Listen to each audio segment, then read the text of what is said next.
Hotep. Hey, this is Michael Imhotep, founder of the African History Network, host of the African History Network show. I'm a talk show host, researcher, lecturer, writer, and historian. So today is Wednesday, December 7th, 2022, and we are live. Hope everybody's doing well today. Well, look, I'm getting ready to teach another session of my online course, Ancient Kemet, the Moors, and the Ma'afa, Understanding the Transatlantic Slave Trade, what they didn't teach you in school.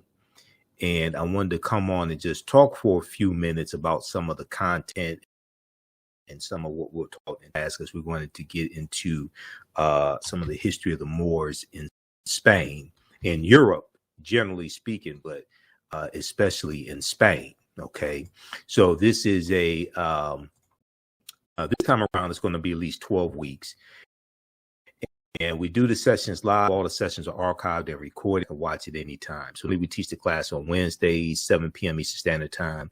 Run a little behind schedule today, so we're going to start right around 8:15 Eastern Standard Time. The information's in the thread of the broadcast, so you can register for this multi-week online course. Okay. All right. So we do it thousands of years of history and what leads up to the transatlantic slave trade taking place. Now, we know that the United States was called Egypt of the West by many of the founding fathers. And when we look at Freemasonry, we see that the foundation of Freemasonry are the teachings coming out of ancient Kemet, ancient Egypt, the Nile Valley region of Africa. And these teachings are going to be taken into Europe.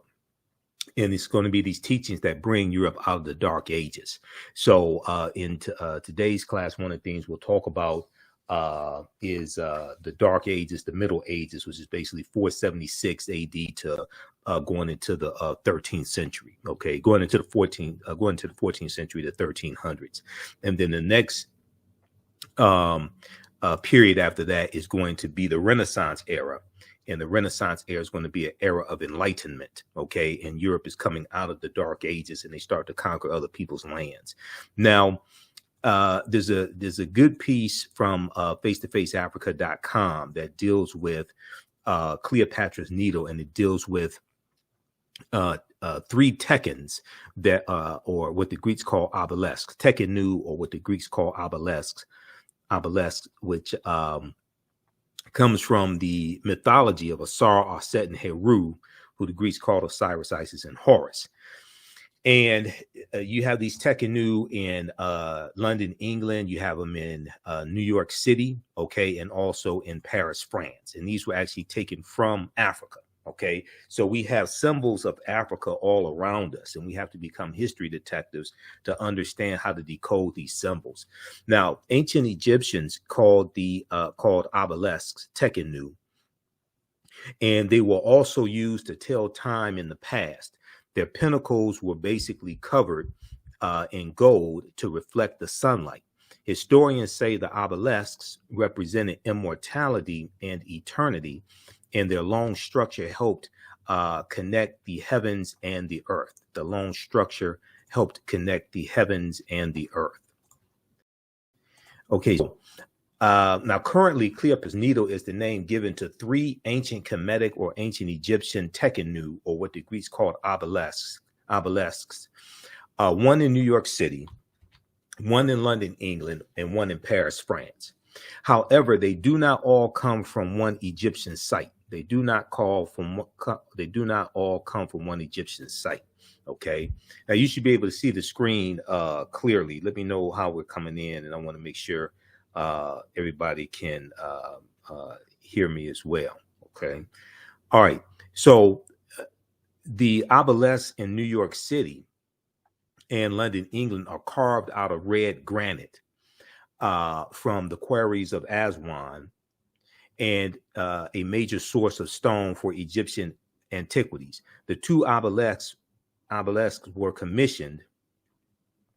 The two obelisks were commissioned by Nasubiti, or Pharaoh Thutmose III, for the Temple of the Sun of Heliopolis,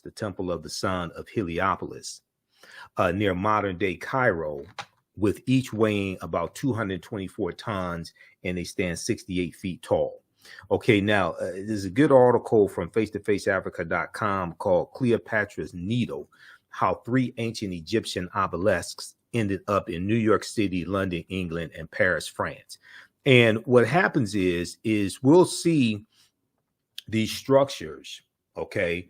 We'll see structures like Washington Monument. Okay, people go on tour of Washington, D.C., and they look at the layout of Washington, D.C., and think the founding fathers were so great and things like this. But they don't understand that the inspiration for a lot of what we see is coming out of ancient Kemet, coming out of the Nile Valley region of Africa, coming out of ancient Africa. There were about 1,200 Tekenu all throughout ancient Kemet. Today, they're less than 12. Okay, but since we don't understand who we are, since we don't understand history, okay, people can steal our history, steal our symbols, represent them to the world like they invented the symbols themselves.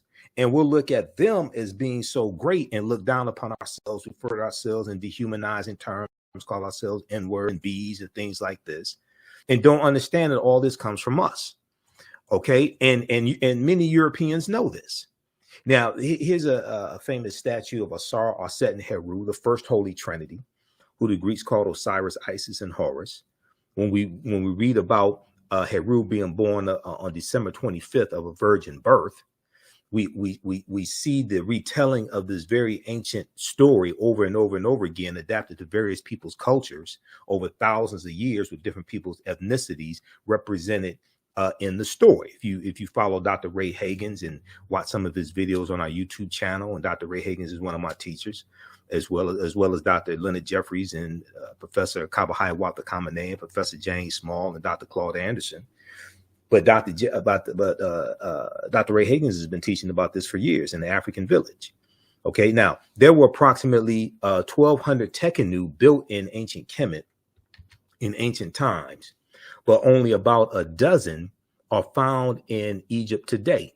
Many of the Tekenu, okay, removed from ancient Kemet, are now in Istanbul, Turkey, London, England, Paris, France, Berlin, Germany, New York, New York, Rome, Italy, Vatican City, and elsewhere throughout the world. The Tekenu are now called obelisks by their new owners, and few people know their origin or that they symbolize the resurrection of the African king Asar, that they symbolize the resurrection of the African king Asar. Now, if you read Egypt on the Potomac by Tony Browder, and this is one of the books that we use in the online course. Now, you don't have to buy any of these books to follow along in the class. We show you excerpts of the book on the screen, usually. And Browder is brilliant in this history. Browder does a tour of Washington, D.C. called Egypt on the Potomac. So he has the book called Egypt on the Potomac, okay? But he actually does a tour of Washington, D.C., and he takes people around Washington, D.C., and shows them how the layout of Washington, D.C. is a copy of the layout of ancient Egypt. And he shows them the symbolism coming straight from Africa, coming straight from ancient Africa that we see in Washington, D.C. today, that we associate with Europeans. Okay, and we associate with the founding fathers and George Washington, and they were so great and they were so brilliant, even though many of them were slave owners. But they were heavily influenced by ancient Africa. Okay, now many of us have been taught to hate Africa, have been taught to hate Egypt, and we've been taught to run away from it, while oppressors and colonizers run to it because they understand that's the source of knowledge, that's the source of power. Okay, now, if we go to the next slide here, let's see, let's skip over this. And then when we look at Freemasonry, okay, directly connected to the Moors, because the teachings that the Moors take into Europe are going to form the foundation of Freemasonry. Now, the word Mason is derived from the Latin words mass and sun, the Latin words mass and sun. And Mason means child of light and expresses a desire to pursue light, which is a metaphor for the sun, which symbolizes knowledge. The term child of light or sons and daughters of light was first used to identify students who had completed 42 years of study in the temples of ancient Kemet, okay, the Per Ankh, the house of life, which is what they call their temples of learning, the Per Ankh, the house of life. Now, many Masonic temples were modeled after the temples of ancient Kemet, places where light or knowledge was imparted in a series of steps or degrees. Okay, places where light or knowledge was imparted in a series of steps or degrees. So the concept of going to, number one, going to a liberal arts college, that concept of going to a liberal arts college comes from the teachings in the temples, in the Grand Lodges, in the Per Ankh, the House of Life. And then also when you read Stolen Legacy by George G.M. James, and he talks about the trivium and the quadrivium, he talks about the 7 liberal arts. He talks about the arithmetic and the rhetoric and the logic and things like this, right? The concept of liberal arts colleges comes from ancient Kemet. Okay, it comes from ancient Africa. This is coming from our ancestors. Okay, so we've gotten so far from who we are. We've allowed other people to define reality first. Power is the ability to define and shape reality and have other people accept your definition of reality as if it were their own. So much so where you have some of our people who think that college is not for them, when we were the ones who created the concept of high institutions of higher learning, and we were the ones who created the first institutions of higher learning, and people came from around the world to attend those institutions of higher learning, whether it's in ancient Kemet, whether it's the University of Sankore in the city of Timbuktu and the Songhai and Mali empires, whether it's the University of Janneh.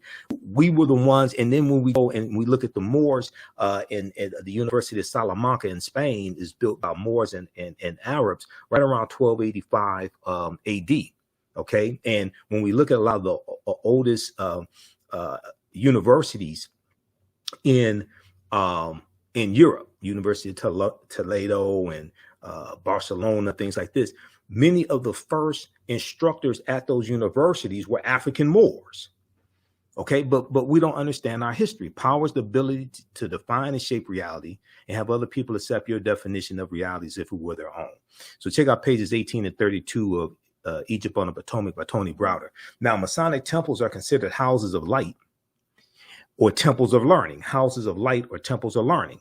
The term Mason or child of light is a direct reference to the highest degree of the ancient Kemetic education system. The 33 degrees of instruction within Freemasonry represent a fraction of the 360 degrees of instruction that comprise the ancient Kemetic mystery system or ancient Kemetic system of education. Yet with less than 10%, of the wisdom of ancient Kemet, Freemasons have held positions of influence and power throughout the world for over 200 years. This is page 33 of Egypt on the Potomac. Okay, so the concept of going to an institution of higher learning and getting your credentials in a series of degrees, okay, associate's degree, bachelor's degree, master's degree, PhD, graduate's degree, things like this. That concept comes from the houses of life, the Per Ankh. That comes from ancient Kemet. Many of us have gotten so far away from who we are. Okay, and what you do and what you do for yourself, what you do to yourself, and what you allow other people to do to you and get away with is based upon what you think about yourself. What you think about yourself is based upon what you have been taught about yourself. What you've been taught about yourself is based upon everything you've read, heard, and seen about yourself. Okay, so when you control the radius of a man or woman's thoughts, you can control the circumference of his or her actions, because the mind can't do or teach what it doesn't know. Now, 50 of the 56 signers of the Declaration of Independence were Freemasons. What information did they have from ancient Kemet taken into Europe by the Africans known as the Moors? And 13 of the 39 signers of the U.S. Constitution were Freemasons. 4 of the first 5 U.S. presidents were Freemasons, and so far 14 Freemasons have been U.S. presidents as well. Okay, now, so we go through and we look at different aspects of history, and then we definitely look at some of the history of the Moors in Spain. Okay, and we know the Moors with the Granada War, January 2nd, 1492, which ends January 2nd, 1492. Basically, we know that the Moors lose control of their last stronghold, which is in southern Spain, Granada. Okay, January 2nd, 1492. Now, this is directly connected to Christopher Columbus, because Christopher Columbus set sail August 3rd, 1492, on the Nina de Pinta and the Santa Maria, the day before Columbus sails, Spain expels the Sephardim, the Sephardic Jews, on August 2nd, 1492. All this takes place in 1492. Okay, and all this history is connected. Okay, so we go through and we look at some of the history of the Moors, and this is some of what we'll teach in class today, because I'm only here for a few minutes. I have to jump out of here and teach today's class. You can register for the course. It's a 10-week online course that I teach: Ancient Kemet, the Moors, and the Ma'afa, Understanding the Transatlantic Slave Trade, what they didn't teach you in school. We have the link posted here on the thread of the broadcast. Also, you can visit our website, theafricanhistorynetwork.com, theafricanhistorynetwork.com. And we have the information there. The class is on sale, $60, regularly $130. We're actually going to do about either 12 or 13 sessions this time around. We do the sessions live. All the sessions are archived and recorded. You can go back and watch it anytime. Normally we do it on Wednesday, 7 p.m. to 9 p.m. But my work schedule is changed, keeps changing. So we're running a little behind today, okay, but we're still going to do it today. And on Tuesdays, the class that I teach, 7 p.m. to 9 p.m., is from the Civil War to the Civil Rights Movement and Black Power, 1865 to 1968. From the Civil War to the Civil Rights Movement and Black Power, 1865 to 1968. We start in the year 1800, look at history chronologically, year by year, from 1800 through 1968. Civil War, Reconstruction era, Great Migration, World War I, World War II, Civil Rights Movement, Black Power movement, to understand what happened to us after slavery ended. What were the laws and policies put in place to bring us to where we are today, to better understand where we need to go from here. Okay, and we have both classes in the bundle pack. You get a limited time only. You can get both classes for $100. That's over $260 value. Just click right here for register here. You can use debit card or credit card, okay, or PayPal. All right, now, if we look at, so you can register for the class right now. Join us in class. We do the session live. All the sessions are archived and recorded, so you can go back and watch it anytime also. So a year from now, 2 years from now, you can go back and watch the entire course. You'll have access to it. Okay, so we look at some of the history of the Moors and going into Spain. They first go on in 710 AD for the reconnaissance mission, okay, by Tarif. And then they go on in 711 AD, led by General Tariq ibn Ziyad. All right, and when we look at Spain now, in the 8th century, it was called the Iberian Peninsula. Today we know it as Spain and Portugal. You see Spain and Portugal right next to each other, and they're right above Morocco.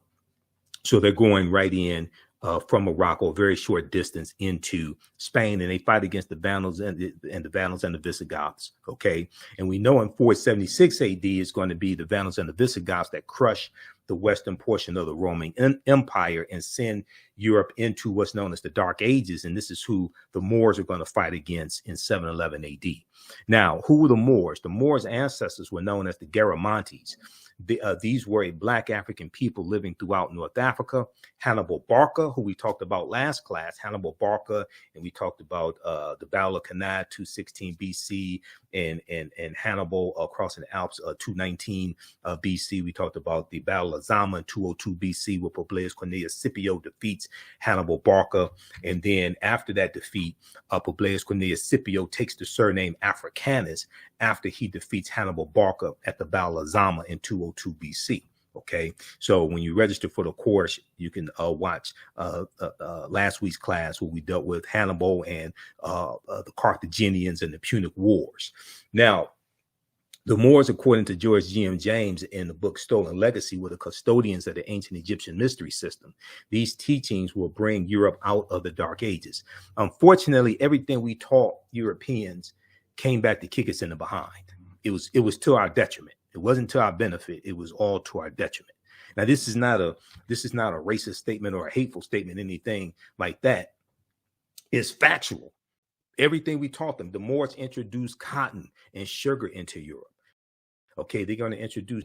They call alchemy, which today we call chemistry. They introduced the periodic tables, they introduced different types of food and store system, and systems for storing food, different types of agricultural techniques, all different types of things like this.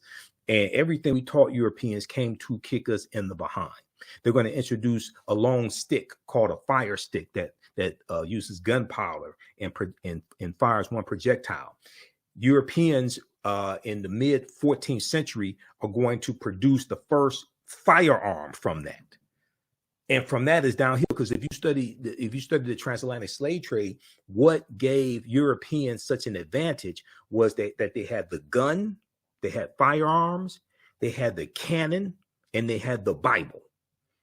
They had the gun, the cannon. The cannon was one of the most destructive weapons. Okay, they had the gun, the cannon, and the Bible. All right, all three destructive weapons. Now, this is not anti-Christian. This is not against the Bible. It's against the misusage of the Bible. We have to understand the difference. A gun in the right hand can save your life. In the wrong hand, it can take your life. This is not against the Bible. It's against the misusage of the Bible and Christianity.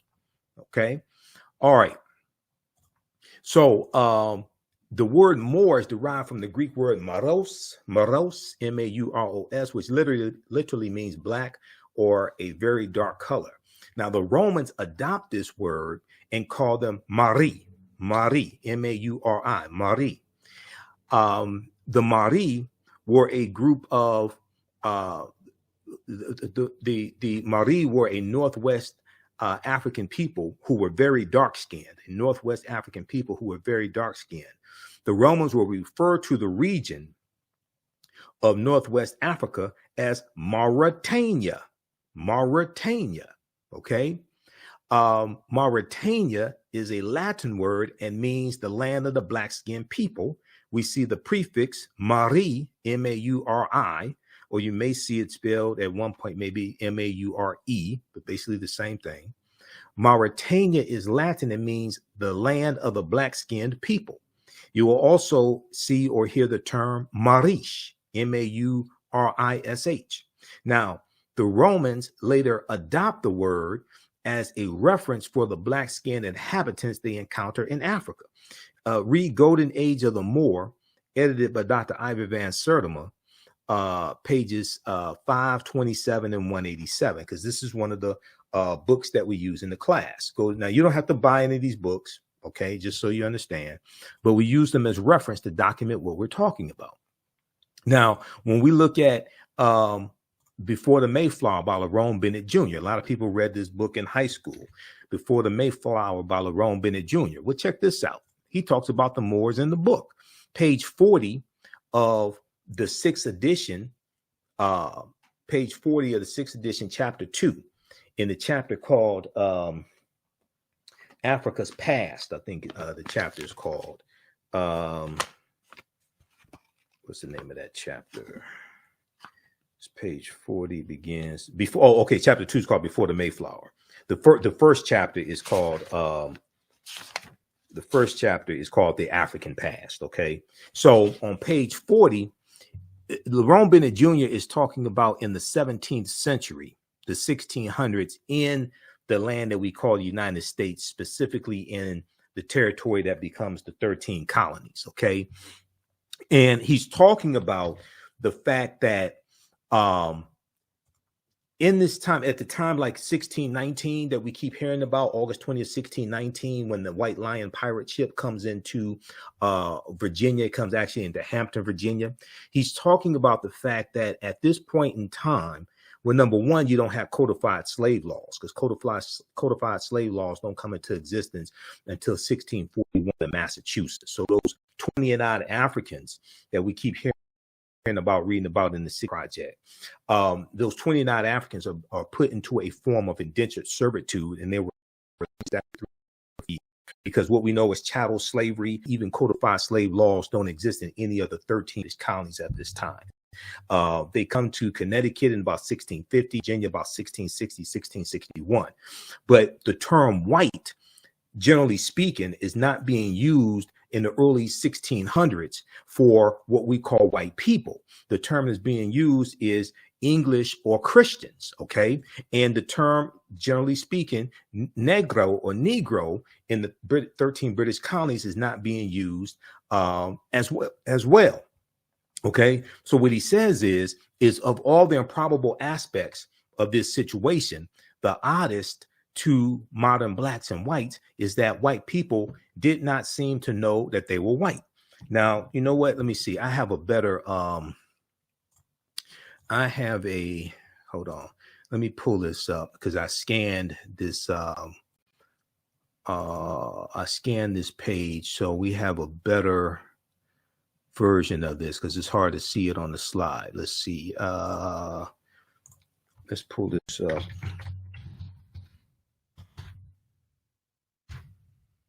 Pull this up from before the Mayflower right here because I have an EF format. Okay, I just want to get out this class. So you all can register for the class right now or soon as I'm done with this. This is just a sample of the type of information that you'll get in the class. And I do a PowerPoint, references, articles, or clips. The class is very thoroughly documented. There's probably 60, 70 articles that we cover. I created the curriculum. I've been teaching this class on and off since 2017. Okay, so this is page 40. You should be able to see this much better. This is page 40 before the Mayflower by Lerone Bennett Jr. Okay, now what he says is, let's scroll down here. This is the sixth edition of all of the improbable aspects of this situation. The oddest to modern blacks and whites is that white people did not seem to know that they were white. White people did not seem to know that they were white. It appears from surviving evidence that the first colonist had no concept of themselves as white people. Okay, he's talking about in the early 1600s in what would become the British colony, the 13 British colonies. The legal documents identified whites as Englishmen and or Christians. The word white, with its burden of arrogance and biological pride, developed late in the century, late in the 17th century, basically after Bacon's rebellion of 1675 and 1676 in the colony of Virginia. It's going to be about 1781 that in Virginia, they introduced the term white to break up the alliance between enslaved Africans, free Africans, African indentured servants, and white indentured servants, and poor whites, because there was an alliance against them, and they united.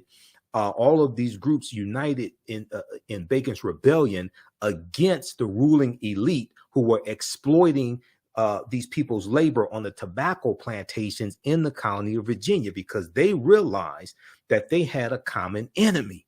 So they united, and actually during Bacon's rebellion, they're going to burn down Jamestown, Virginia. Okay, this is in 1676.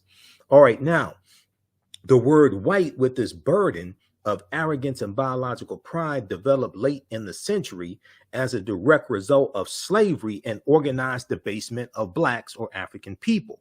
The same point can be made from the other side of the line.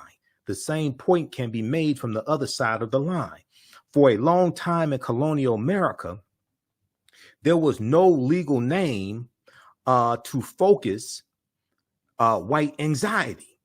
The first blacks were called blackamoors, Moors, Negers, Negers, or Nagars, Negars.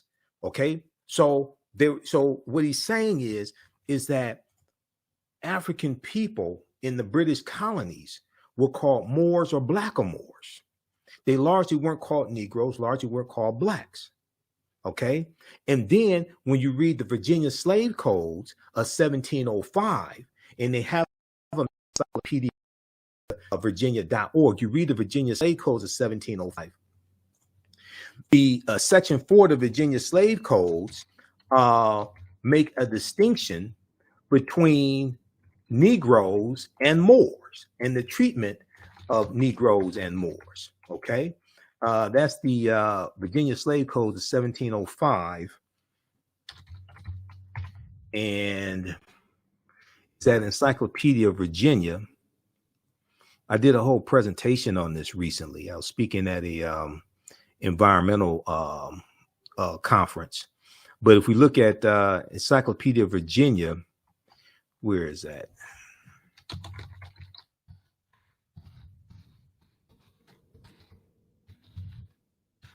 It's at encyclopedia of Virginia.org. Let's see. Okay, yeah, an act of concerning this right here. Primary documents. Okay. I'll show you that in just a second here. Then I have to get out here and teach this class. Okay, let's look at this here. Okay, the word negro or Negro, a Spanish and Portuguese term for black, did not come into general use in Virginia until the later part of the century. That's the later part of the 1700s. That's after 1681. This is when you're going to have 1681. Basically, you're going to have the term white introduced in the colony of Virginia, and then it's going to be adopted by the other colonies. And then the word negro is going to be introduced as well, largely being used right around that same time. And what they're trying to do is break up the alliance between poor whites and white indentured servants and enslaved Africans, free African people, and African slaves. They're trying to break up that alliance. So they break up that alliance by the distinctions, by the names they use for those groups of people, and then the names that they use for those groups of people. That helps to determine how those groups of people are treated, the status that they have, the types of privileges that they have, etc. Okay, so this is what Lerone Bennett Jr. is explaining. Now, if we look at very quickly here, if we look at the Encyclopedia of Virginia, encyclopediavirginia.org, okay, primary document, an act concerning servants and slaves, 1705. This deals with the Virginia slave codes of 1705, okay. Okay, we scroll down here. They have some of the original documents. In an act concerning servants and slaves passed by the General Assembly in the session of October 1705, Virginia's colonial government collects old and establishes new laws with regards to indentured servants and slaves. So if we skip over, you can read the rest of this. I don't have time to get through all of it. I want to go to section 4. Section 4, Roman numeral 4. Okay. It says, and also be enacted by the authority aforesaid, and it is hereby enacted that all servants imported and brought into this country by sea or land who were not Christians in their native country, except Turks and Moors in amity with Her Majesty, and others that can make due proof of their being free in England or any other Christian country before they, before they were shipped in order to transportation hither, shall be accounted and be slaves, shall be accounted and be slaves. So it's what it's saying is that Moors are exempt from the Virginia slave codes of 1705. And they're making a distinction between the classification of Moors and the classification of Negroes, okay? Because the Negroes are the ones who are going to be enslaved, shall be accounted and be slaves, and such be here bought and sold, notwithstanding a conversion to Christianity afterward, okay? You can go back and read the whole thing, but this is now what happens is the Virginia slave codes, versions of this, get adopted by the other 13 colonies, okay?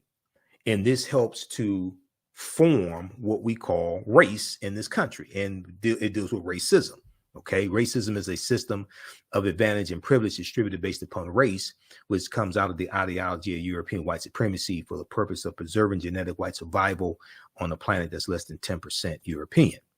All right, now, so we go throughout history and we look at we look at thousands of years of history, but the section Moors, we look at General Tariq ibn Ziyad and the Moors going into the Iberian Peninsula, 711 AD, and where the Moors and that rock promontory is called Jebel Tariq. Jebel Tariq, okay, today, or is translated as Tariq's Mountain, okay. Today we call it the Rock of Gibraltar, okay. Jebel Tariq, Tariq's Mountain, or Gibraltar, or the Rock of Gibraltar, is named after an African Moor, General Tariq ibn Ziyad. Okay, so all this relates to African history. All this relates to our history, relates to who we are. Okay, we deal with things like, why do you have Moors' heads on the national flags of Corsica and Sardinia? Corsica is a French island in the Mediterranean, and Sardinia is a Italian island in the Mediterranean. And the Moors were in those areas, okay? And it took a monumental effort to defeat them. So you have African Moors heads on the national flags right now in Corsica and Sardinia. And a lot of people don't know that these African people don't know why those Moors heads are there, anything like that. Okay, so all this relates to our history. And the people's history and culture teaches them how to deal with the problems in the past, in the present, and the future to meet the needs of the community.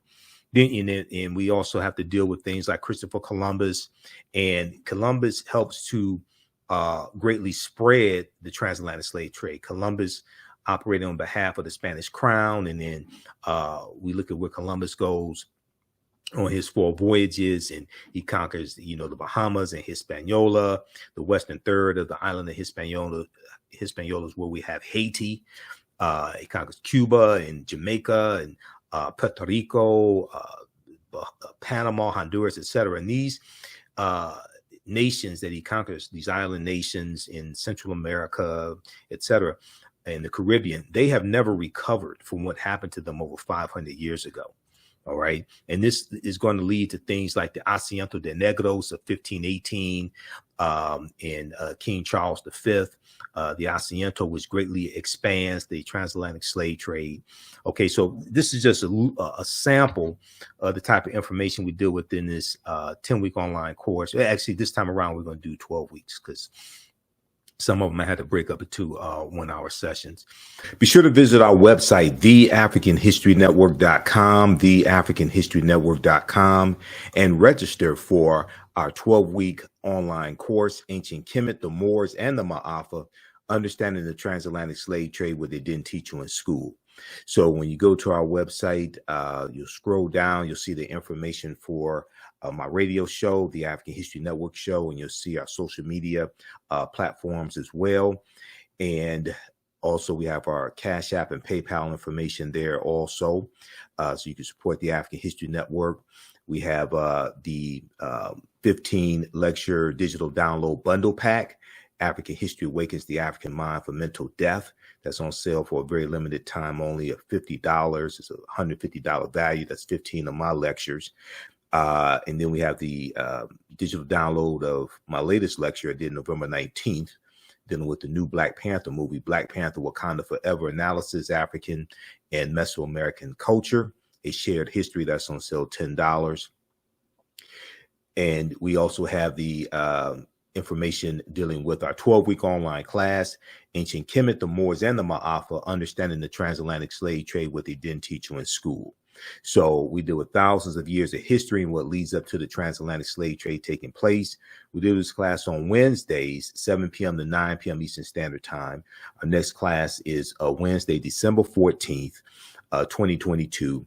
The class is regularly $130. It's on sale, $60. So we do the class live. All the sessions are archived and recorded. So you can go back and watch it anytime. So a year from now, 2 years from now, you can go back and watch the entire class. Click right here for to register here. You can use your debit card, credit card, or PayPal. And I do a PowerPoint presentation. We have book references, articles, video clips, and we go through and look at this history chronologically. You can also use this with your children as well. I would say the information is PG-13, so it's not overly graphic. I don't do a lot of cursing or things like that, okay? And then on Tuesdays, I teach from the Civil War to the Civil Rights Movement and Black Power, 1865 to 1968, okay? Our next class is Tuesday, December 13th, 7 p.m. to 9 p.m. Eastern Standard Time. Same format for this class as well. And it's on sale $60, regularly $130. And we start in the year 1800, looking at the 1800 census. And then we look at the Louisiana Purchase and the Haitian Revolution, because those two events are related. And we go through and look at history chronologically leading up to the Civil War, which starts April 12, 1861. We look at what leads to the Civil War taking place. We look at things like the Mexican-American War and the Missouri Compromise of 1820. We deal with the Treaty of Guadalupe Hidalgo of 1848. We look at the Kansas-Nebraska Act of 1854. And we go through a look at history chronologically that leads up to the Civil War taking place. Then we look at the Civil War, the Reconstruction era, the Compromise of 1877, which ends Reconstruction. We look at the Jim Crow era, Great Migration, which is 1915 to 1970. World War I, World War II, Civil Rights Movement, and Black Power movement, okay? To better understand what happened after slavery ended, to understand how we got to where we are today, to understand where we need to go from here, okay? So that's from the Civil War to the Civil Rights Movement and Black Power, 1865 to 1968. I teach this class on Tuesdays, 7 p.m. to 9 p.m. Eastern Standard Time, so you can join us in our next class. And we also have both classes in a bundle pack, okay? So you get both classes for $100. It's a fantastic value. It makes a great gift, whether you celebrate Christmas or Kwanzaa. This is a over $260 value for only $100. Click right here for register here. And if you've taken any of my online classes in the past, email me at ahnshow@theafricanhistorynetwork.com, ahnshow@theafricanhistorynetwork.com, and you'll get a 50% discount. Or just click on Contact the African History Network, and right at the top of the page on the menu, and you can email us right through the website. Okay. All right. So once again, we do the sessions live, all the sessions recorded. So a year from now, 2 years from now, you can go back and watch the entire class. And as soon as you register, you can watch last week's class and the previous sessions. All right. So be sure to register for this class, and we'll see you in our next class. And we do the sessions live. We have a live text chat in the class. You can see me, I can't see you. So it's not like a Zoom meeting at work or anything like that. Okay. And then if you have questions after class, you can email me as well. The content will blow your way. Okay. This is the binder. Actually have put all the content in the binder. So I have a binder that I teach from. We have the curriculum, we have the articles, all of that, and then there's like 7 books that we use in the class as well. Okay. Also, if you want to support the African History Network, $ the AHN Show through Cash App, $ the AHN Show through Cash App, or through PayPal, paypal.me/the AHN Show. This helps us keep doing the research, stay on the air, keep broadcasting, pay some of the bills, etc. And we have the information on the homepage of our website right here. Also, and if you click on the Cash App link, it takes you to our QR code for Cash App as well. Okay. All right. Look, we have to get out of here. Remember, at the African History Network, we focus on educating, empowering, and inspiring people of African descent. If you like this type of information, give us a thumbs up, give us a heart, give us a like on this broadcast. If you like this type of information, did you learn anything from this? If you learned from this, if I talked about 2, 3, 4, 5 things you did not know, when you register for the class, it's totally going to blow your mind. It'll totally change the way that you look at history. Okay. Remember, right now it's correct wrong behavior is not over till we win. Wakanda forever.